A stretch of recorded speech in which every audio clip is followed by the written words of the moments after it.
വാർഷികാഘോഷത്തിന്റെ ഈ സുവർണാവസരത്തിൽ ഞങ്ങൾ അവതരിപ്പിക്കുന്ന ലഘു നാടകം വേറോനിക്കയെ കുറിച്ച് രണ്ടു വാക്ക്.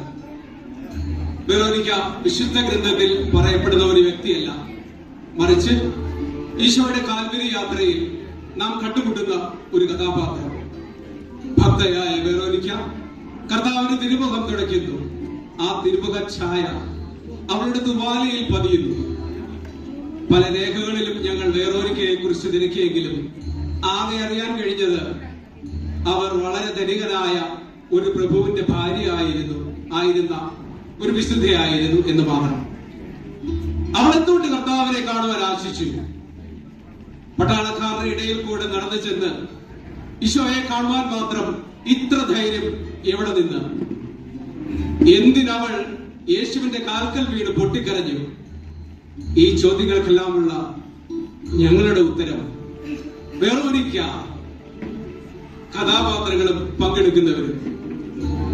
യേശു ജെബിൻ എം ജോയ്, പ്രഭു Jomon M Jo, Veronica Jency Tijo, Salobi Jeetha Josy, പ്രഭുവിന്റെ കൂട്ടുകാർ Paul Jose Thattil, Raju P Thomas, പരിചാരകൻ ഷിമോൻ, സാംസൺ ജോൺ, യേശുവിന്റെ ശിഷ്യന്മാർ Josy Joseph, Mercy Nicholas, Joy C Joy, ഭടന്മാർ Birla Mathew, Franklin Pavundi, dancers Lena Mathew, Sherin S Santhosh, Riya Anson, കട്ടൻ Jibin Josy, Ebin Thomas, makeup Samson John, background music and recording Benson Paul, ഗാനരചന ആലാപനം ദിവ്യ Terence, നാടകരചന Jomon M ജോ, സംവിധാനം Raju P Thomas. ഞങ്ങൾ അവതരിപ്പിക്കുന്ന ലഘു നാടകം വേറോനിക്ക സദയം സ്വീകരിച്ചാലും.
ഈ വർഷവും മുന്തിരിയും ഗോതമ്പും കൂടുതൽ വിള നൽകി. എന്റെ കലവറകൾ നിറഞ്ഞു കവിഞ്ഞു. പുതിയ കലവറകൾ പണിയാൻ ലെബനോനിൽ നിന്ന് തച്ചന്മാർ വന്നു കഴിഞ്ഞു. പ്രഭുവേ, ഞാൻ നിന്റെ സുഹൃത്തെന്ന് പറയാൻ അഭിമാനിക്കുന്നു. നിന്റെ കലവറകൾ നിറയട്ടെ. നിന്റെ കൽഭരണികളിൽ വീഞ്ഞു നിറയ്ക്കട്ടെ.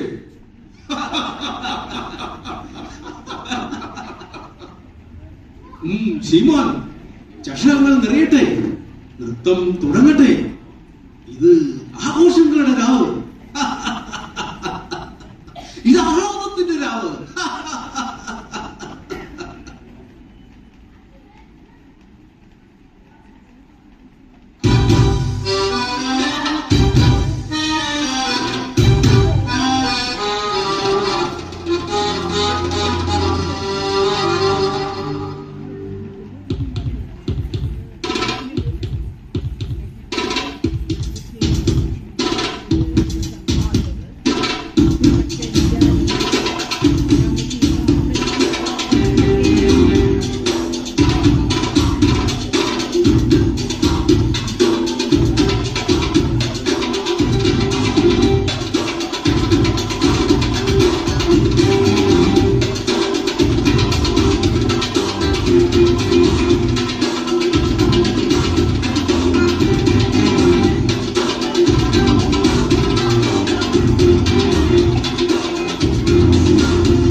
ഗംഭീരം ഗംഭീരം, വളരെ നന്നായിരിക്കുന്നു. ശിമോൻ, അവർക്കുള്ള സമ്മാനങ്ങൾ കൊടുത്തയക്കൂ. സുഹൃത്തെ, നീ ഗലീലയിലും യൂദയിലും നടക്കുന്ന സംഭവങ്ങൾ വല്ലതും അറിയുന്നുണ്ടോ? സംഭവങ്ങളോ? എന്താണ് അവിടെ പ്രത്യേകിച്ച്? നസറത്തിൽ നിന്നുള്ള യേശു, അവൻ അവിടെ വളരെ അത്ഭുതങ്ങൾ പ്രവർത്തിക്കുന്നു. അത്ഭുതങ്ങളോ? അതെ, അത്ഭുതങ്ങൾ. നമ്മൾ ഇതുവരെ ദർശിക്കാത്തതോ കേട്ടിട്ടോ പോലും ഇല്ലാത്ത അത്ഭുതങ്ങൾ. എന്തത്ഭുതങ്ങൾ? അവൻ വെള്ളം വീഞ്ഞാക്കുന്നു, രോഗികളെ സുഖപ്പെടുത്തുന്നു, 5 അപ്പം കൊണ്ട് 5000 പേരെ തീറ്റുന്നു, പിശാചുകളെ പുറത്താക്കുന്നു. അതുമാത്രമോ, മരിച്ചവരെ ജീവിപ്പിക്കുന്നു. മരിച്ചവരെ ജീവിപ്പിക്കുന്നു? അസംബന്ധം, അസംബന്ധം. നിങ്ങൾ കളവ് പറയുന്നു, അല്ലെങ്കിൽ പുതുവീഞ്ഞ് തലയ്ക്ക് പിടിച്ചിരിക്കുന്നു. അല്ല, സത്യം. ഞാൻ നേരിട്ട് കണ്ടതാണ്. ബഥാനിയിലുള്ള മർത്തയുടെയും മറിയത്തിന്റെ സഹോദരൻ ലാസർ മരിച്ച് 4 ദിവസം കഴിഞ്ഞപ്പോൾ യേശുവിനെ ഉയർപ്പിക്കുന്നത്. ദൈവം ഇപ്പോ അവനെ കാണാൻ, അവനെ കേൾക്കാൻ, അവന്റെ അത്ഭുതങ്ങൾ കാണാൻ ജനങ്ങൾ തിക്കും തിരക്കും കൂട്ടുകയാണ്. അവൻ അത്രയ്ക്ക് ജ്ഞാനമുള്ളവനോ? നമ്മുടെ സിനഗോഗിൽ പഠിപ്പിക്കുന്ന പുരോഹിതരെയും നിയമജ്ഞരെക്കാൾ ജ്ഞാനമോ? അതെ, അവൻ പഠിപ്പിക്കുന്നത് അധികാരമുള്ളവനെ പോലെയാണ്. അധികാരമുള്ളവനെ പോലെ?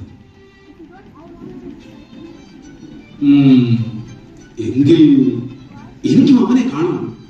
ഒരുപക്ഷെ അവൻ അറിയാമായിരിക്കും എന്റെ ചോദ്യത്തിനുള്ള ഉത്തരം. എന്ത് ചോദ്യം? ഇല്ല, അതെനിക്ക് അവനോട്, ആ നസ്രായനായ യേശുവിനോട് ചോദിക്കാനുള്ളതാണ്.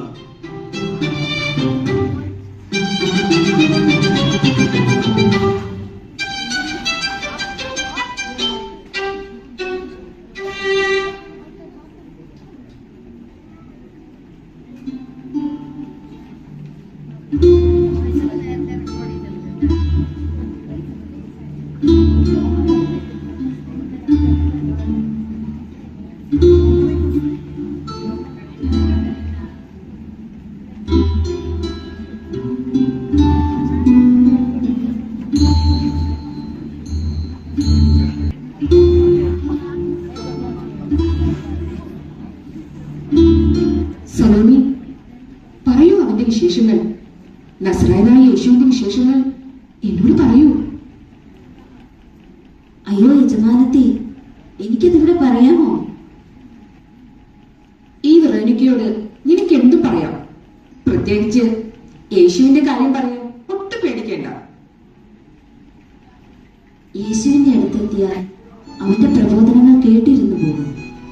ആദിയുള്ള മനസ്സിന് ഒരു കുളിർമഴ പോലെയാണ് അവന്റെ വാക്കുകൾ. അവൻ അത്ര ജ്ഞാനിയോ? അവന്റെ പിതാവിൽ നിന്നാണ് ആ അറിവുകൾ. അവന്റെ മലയിലെ പ്രസംഗം യജമാനത്തി കേട്ടിട്ടില്ലല്ലോ?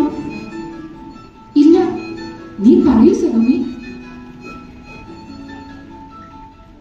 ആത്മാവിൽ ദരിദ്രർ ഭാഗ്യവാന്മാർ, സ്വർഗരാജ്യം അവരുടേതാണ്. കരയുന്നവർ ഭാഗ്യവാന്മാർ, അവർ ആശ്വസിപ്പിക്കപ്പെടും. ഇങ്ങനെ ഒത്തിരി ഒത്തിരി ആശ്വാസമേകുന്ന കാര്യങ്ങൾ അവൻ പഠിപ്പിക്കുന്നു. ജീവിതത്തിൽ ആദ്യമായിട്ടാണ് ഇത്ര പ്രത്യാസം നൽകുന്ന വാക്കുകൾ കേൾക്കുന്നത്. സത്യമായും അവൻ ദൈവപുത്രൻ തന്നെ. അങ്ങനെയെങ്കിൽ ഇത്ര ജ്ഞാനിയായ അവൻ സ്വർഗത്തിൽ നിന്ന് വരാനിരുന്ന രക്ഷകൻ തന്നെ. അവന്റെ വാക്കുകൾ മാത്രമല്ല, പ്രവൃത്തിയും സ്വർഗത്തിൽ നിന്ന് തന്നെ. എത്രയോ അത്ഭുതങ്ങൾ. അവൻ രോഗികളെ സുഖപ്പെടുത്തുന്നു, പിശാചുകളെ പുറത്താക്കുന്നു, മരിച്ചവരെ ഉയർപ്പിക്കുന്നു. ഞാൻ അവനെ എന്റെ രക്ഷകനും ദൈവവുമായി ആരാധിക്കുന്നു. ഓ, യേശുവിന്റെ കാര്യം സംസാരിച്ചു നിന്നാൽ സമയം പോകുന്നത് അറിയുകയില്ല. യജമാനത്തെ, ഞാൻ അകത്തേക്ക് ചെല്ലട്ടെ?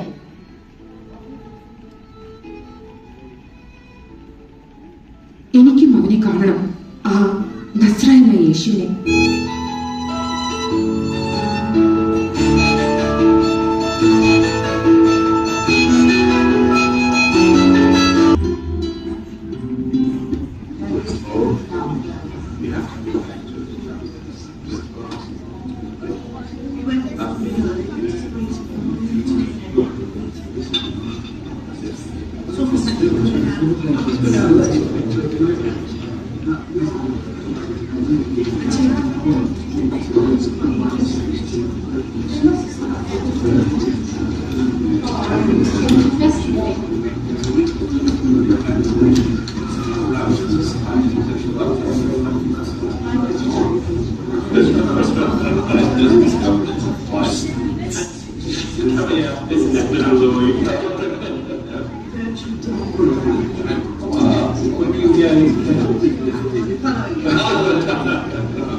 നല്ലവനായ ഗുരു, നിത്യജീവൻ അവകാശമാക്കാൻ ഞാൻ എന്ത് ചെയ്യണം?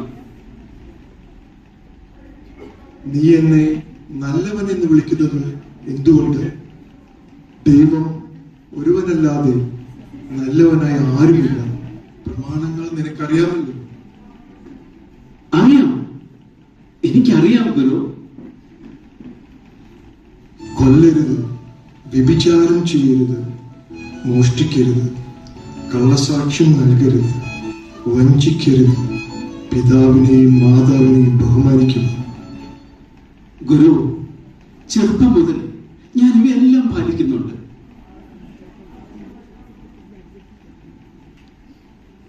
നിനക്കൊരു കുറവുണ്ട്. പോയി നിനക്കുള്ളതെല്ലാം വിറ്റ് ദരിദ്രർക്ക് കൊടുക്കുക. അപ്പോൾ സ്വർഗത്തിൽ നിനക്ക് നിക്ഷേപമുണ്ടാകും. പിന്നെ വന്ന് എന്നെ അനുഗമിക്കുക.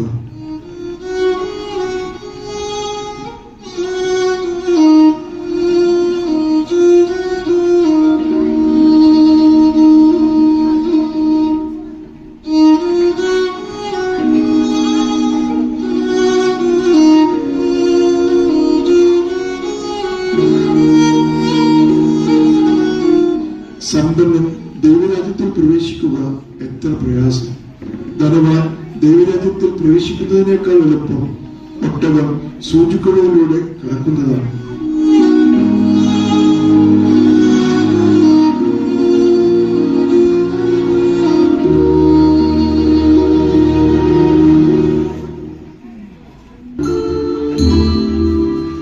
നിനക്കൊരു കുറവുണ്ട്. പോയി നിനക്കുള്ളതെല്ലാം ദരിദ്രർക്ക് കൊടുക്കരുത്. അപ്പോൾ സ്വർഗത്തിൽ നിനക്ക് നിക്ഷേപമുണ്ടാകും. പിന്നെ വന്ന് എന്നെ അനുഗമിക്കുക. നിനക്കുള്ളതെല്ലാം വിറ്റ് ദരിദ്രർക്ക് കൊടുക്കാൻ. പ്രഭു, തെറ്റുപറ്റി, ക്ഷമിക്കണം. അറിയാതെ ഒരു സമരക്കാരന് ധാന്യവും മീനും കൊടുത്തു. നിങ്ങളോട് പറഞ്ഞിട്ടില്ലേ ആരാണെന്നും എവിടുന്ന് വരുന്നെന്നും ചോദിച്ചിട്ട് മാത്രമേ കൊടുക്കാവുന്ന? ഇന്ന് തിരക്ക് കുറച്ച് കൂടുതലായിരുന്നു, ശ്രദ്ധിക്കാൻ പറ്റിയില്ല. ധാന്യപ്പുരയിലെ കണക്കെടുത്ത് വന്നപ്പോഴേക്ക് അയാളെ ദൂരെ എത്തിയിരുന്നു. വേണ്ട, പുറകെ പോകണ്ട. കൊടുത്തത് കൊടുത്തു. പക്ഷേ ആ പണം എന്റെ പെട്ടിയിൽ ഇടണ്ട. ഇതാ പ്രഭു, ഞാനിത് മാറ്റി വെച്ചിട്ടുണ്ട്. ആ 30 വെള്ളിക്കാശ്. ഈ 30 വെള്ളിക്കാശ് എനിക്കോ എന്റെ തലമുറയ്ക്കോ വേണ്ട. അന്നാസും കയ്യാബാസും യേശുവിന്റെ കൂടെ നടക്കുന്ന ഒരു പണക്കൊതിയെ വശത്താക്കാൻ നോക്കുന്നുണ്ട്. ഇത് ഞാൻ അവർക്ക് കൊടുക്കും. ശിവരെ, ഇത് കൊണ്ടുപോയി കയ്യപ്പാസിന്റെ കൊട്ടാരത്തിന് ഏൽപ്പിക്കൂ. എന്റെ സമ്മാനമാണെന്ന് പറയും.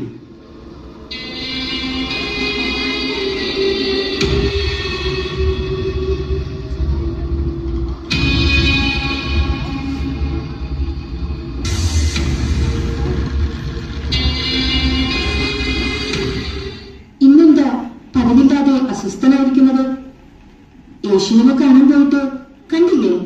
അയാളുടെ കാര്യം എനിക്ക് കേൾക്കണ്ട. ഇവിടെ ആരും അയാളെ കുറിച്ച് പറയുന്നതും എനിക്കിഷ്ടമല്ല. എന്നിട്ട് അങ്ങിപ്പോൾ യേശുവിന്റെ കാര്യം പറയുന്നത് ഞാൻ കേട്ടല്ലോ. ഓ, അത് വെറോനിക്ക, നിനക്കറിയാമോ, നമ്മുടെ ഹന്നാസിനും കയ്യാപ്പാസിനും യേശുവിന്റെ പോക്ക് അത്ര ഇഷ്ടപ്പെട്ടിട്ടില്ല. അവന്റെ ദൈവദൂഷണം അതിര് കടക്കുന്നു. അവന് പറ്റിയ അവസരം നോക്കി അവനെ പീലാത്തോസിന് മുമ്പിൽ എത്തിക്കാൻ പോകുന്നു. ദയവ് ചെയ്ത് അങ്ങ് ഇതിന് കൂട്ടു നിൽക്കരുത്. യേശു സത്യമായും ദൈവപുത്രനാണ്. അല്ല, അവൻ ആ തച്ചന്റെ മകനല്ലേ? അവൻ എങ്ങനെ ദൈവപുത്രനാവും? അതാണ് സത്യം. അങ്ങത് വിശ്വസിക്കണം. ഇല്ല, ഞാനത് വിശ്വസിക്കില്ല. ഞാൻ കയ്യാപ്പായുടെ ഓണയാണെന്ന് പറഞ്ഞു കഴിഞ്ഞു. എന്റെ സഹായവും കൊടുത്തു. ഇപ്പോൾ ആ 30 വെള്ളിക്കാശ് അതവിടെ എത്തിക്കാണും. അരുത്, അങ്ങത് ചെയ്യരുത്. യേശു സത്യമായും ദൈവപുത്രനാണ്. വെറോനിക്ക, ഞാൻ തീരുമാനിച്ചു കഴിഞ്ഞു.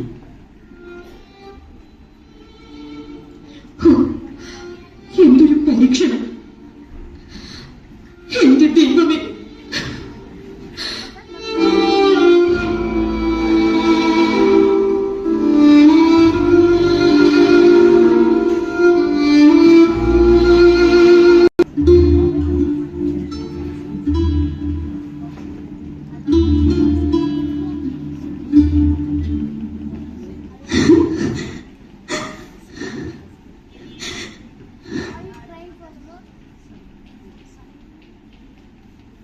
എന്തു പറ്റി സലോമി? അവൻ യേശുവിനെ പിടിച്ചുകൊണ്ട് പോയി. വലിയ സാപത്തിന്റെ ഈ ആഴ്ചയിലോ? അതെ, ഇന്നലെ പെസഹ കഴിഞ്ഞ് അദ്ദേഹത്തെ പട്ടാളക്കാർ പിടിച്ചുകൊണ്ടുപോയി. യേശുവിന്റെ കൂടെ നടന്ന ഒരാൾ കയ്യപ്പയുടെ കാശ് വാങ്ങി യേശുവിനെ ഒറ്റുകൊടുത്തു. ആ ദ്രോഹിയും അവന്റെ കൂടെ നിന്നവരും അവന്റെ തലമുറയും നശിച്ചു പോകട്ടെ. സലോമി, എനിക്കൊന്ന് തനിച്ചിരിക്കണം. നീ ഇപ്പോൾ പോകും.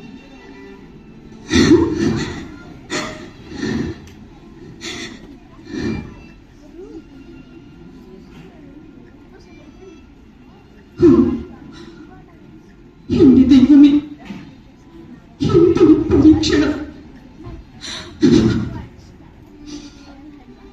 നിന്നെ കാണാൻ കാത്തിരുന്ന എനിക്ക് ഇപ്പോൾ ഇത് കേൾക്കേണ്ടി വന്നല്ലോ. എന്നോട് പൊറുക്കണേ, അദ്ദേഹത്തോട് പൊറുക്കണേ, എന്റെ തലമുറയോട് പൊറുക്കണേ.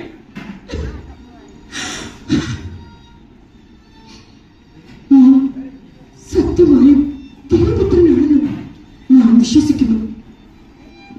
നിന്നെ ഞാൻ കേട്ടിട്ടില്ല. നിന്റെ അത്ഭുതങ്ങൾ ഞാൻ കണ്ടിട്ടില്ല. നിന്നെ ഞാൻ ദർശിച്ചിട്ടില്ല. എങ്കിലും ദൈവമേ, നീയാണ് വരാനിരിക്കുന്ന ദൈവപുത്രനെന്ന് ഞാൻ വിശ്വസിക്കുന്നു. എന്റെ ദൈവവും രക്ഷകനും കർത്താവും നീ തന്നെ.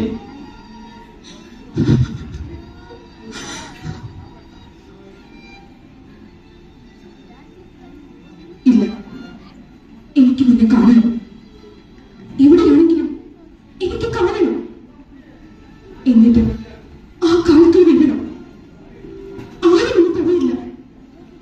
ആരും എന്നെ തടയില്ല. നിന്നെ കാണാൻ വരുമ്പോ നിനക്ക് തരാൻ തുന്നി വെച്ചിരുന്ന മേലേക്ക് എവിടെ? തുവാല എവിടെ?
ക്രൂരമാം മഹാദൃശ്യമോ കണ്ണും കാതും കൈകാലുകളും പൊട്ടി ചോരവാർന്നൊരേ രൂപമേ കൺമുന്നിൽ കാണാൻ ത്രാണിയില്ലെനിക്കീ കഠോരമാം കാഴ്ചകൾ പ്രാണനേക്കാൾ പ്രിയം നൽകിയോ തന്നെ പ്രാണവേദനയേകിയോ പാതകർ നിന്റെ പുണ്യദേഹത്തെ പാഴ്മരം പോലെയാക്കിയോ വെണ്മയാർന്നൊരേ തൂവാല തന്നിൽ പൊന്മുഖം നീ പകർത്തിയോ പാപിയാമെനിക്കേറെ നാൾ കൂട്ടാൻ പ്രാണനാഥാനിൻ പൊന്മുഖം പാപിയാമെനിക്കേറെ നാൾ കൂട്ടാൻ പ്രാണനാഥാനിൻ പൊന്മുഖം.